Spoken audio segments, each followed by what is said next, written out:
Hey family, welcome to the hybrid mixing series. This is a new series I came up with to take us deep and show us some insight into live recording, mixing, and mastering. If you have been wondering how to blend live worship atmosphere with modern studio polish, you are in the right place. So here is a quick before and after. I sound like a robot, don't I?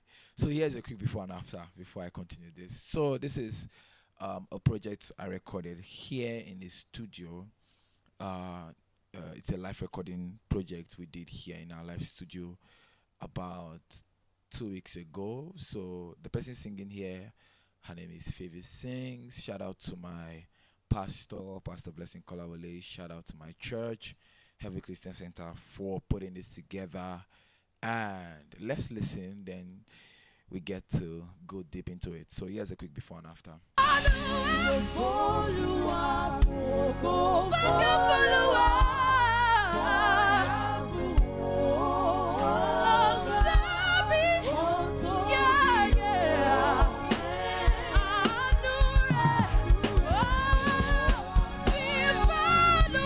Yep, we heard that. So let's hear the after now.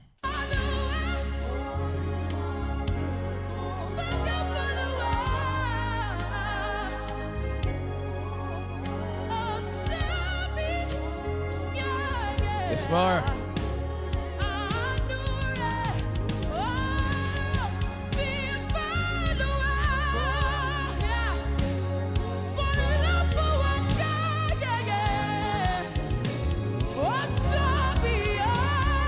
So that's the sound, that's the sound, that's the sound. That's a quick before and after. So we are going to be starting from the foundation of this whole thing. And so why this? Why do we choose to do this?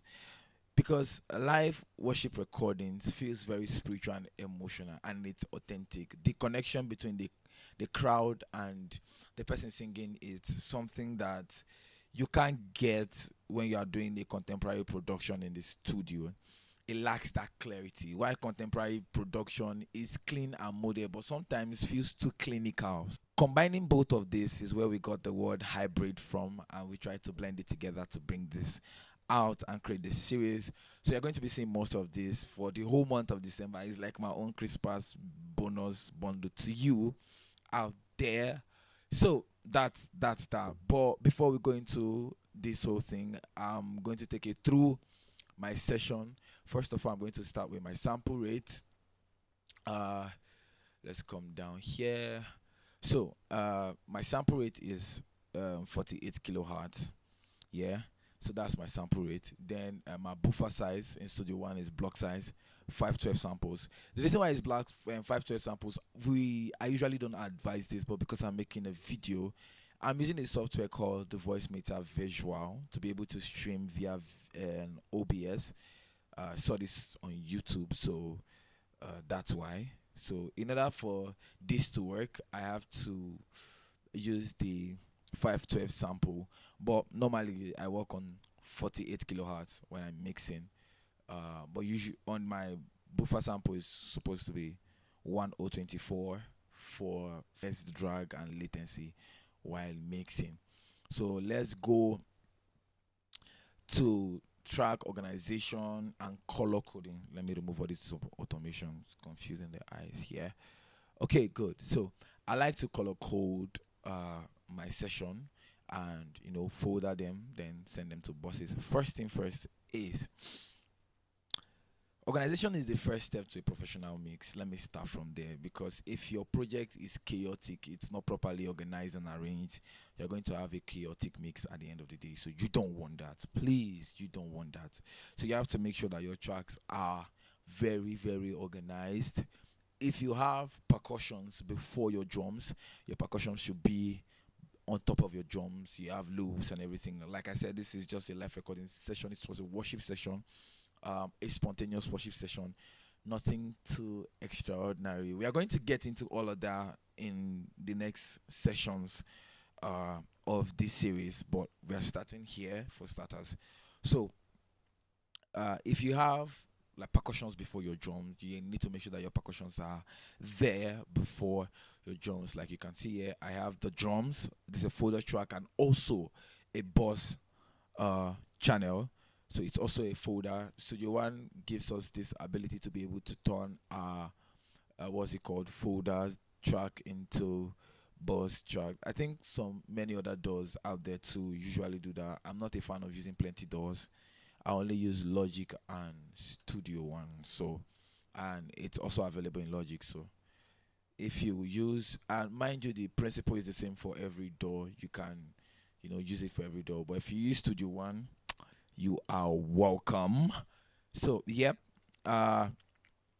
I color code. Now my drums are on red on this particular project. I don't usually use one color all the time. Sometimes they are red, sometimes they are green, sometimes they are blue, depending on the amount of um, instruments I have on that particular track. Like you can see from here, it's not many. I have 33, 32 track in total. This is actually the talkback, and this is the before mix. Uh, so I have about 32 track in total, which is the drums. I have the bass. I have the keys, main piano. I have auxiliary piano. I have organ. I have pad. I have slide pad, synth 2, synth, strings, and bells. That's all for this track. Nothing too special. Nothing too uh, extraordinary like that. So yep. So this is this. So let's go into gain staging before you start to mix or before you go into everything. You can look visually, take a look at my track. You notice that you see this line is a little bit darker and it's a little bit brighter. It's because I've gain stage my entire session before the mix.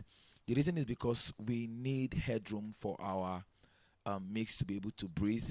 Sorry, you are seeing it's clipping here right now because I had to increase all the volume for you to hear it. But if I bring it down,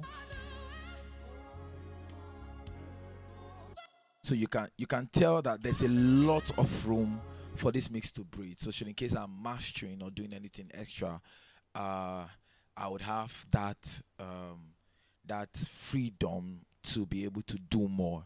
Yeah, and we've not done the BGVs are not here yet for overdubs. They'll be here any moment from now, maybe next week or this week ending.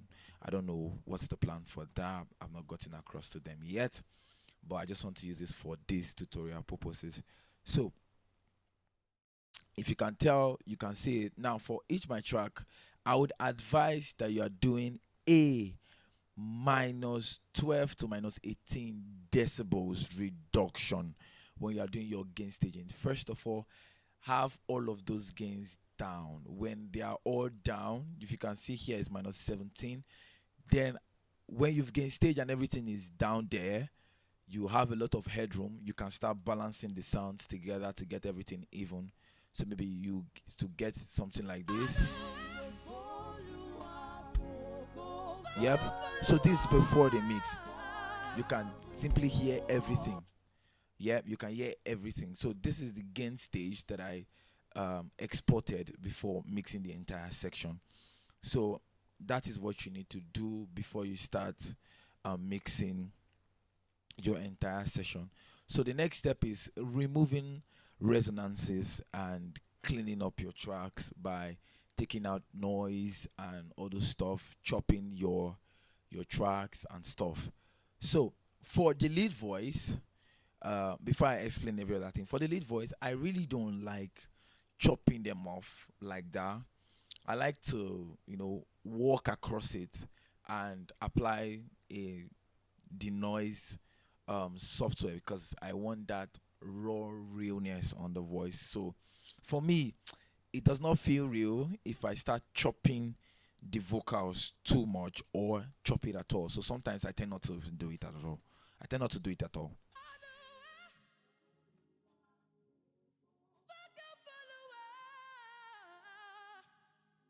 So we can hear that the vocal is there.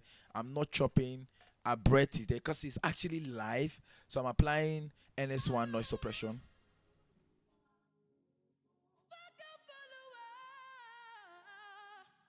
So you can also catch the little bit of noise in between when she was singing.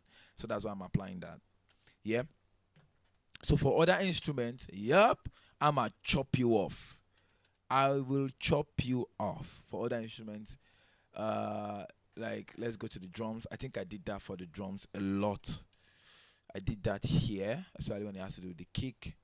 I did that for all the drums before bouncing. If you notice, there are no blades on the toms at all, like none. You can't find it. You can't find it. Even on the floor tom, you can't find it. I like chopping everything off of the drums. Uh, I can't do same for keys. Uh, I do that for the background vocals, the live background vocals. But because if you notice here, I did some chopping off, but I left the rest like that because we've not done overdubs. After overdubs, I'll go back and chop some more. All these are vocal expressions of the backups when they were singing live on stage.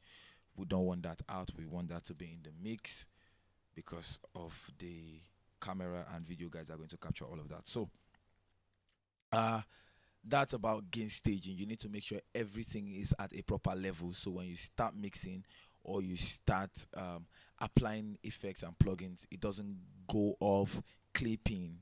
And at the end of the day, you have a loud sound that has no dexterity on it. Yep. So that's all for today. So if you want this template, comment template, and I'm also going to drop that the link for you to download the template uh in the next episode. So my name is Odale and I'm the front of house engineer with Giant 6 Media Healthy Christian Center. Please leave a heart, like, comment, and make sure you subscribe to support us to be able to drop more of this content for you to see and know what you are doing with your mixes. Yep. So see you in the next episode.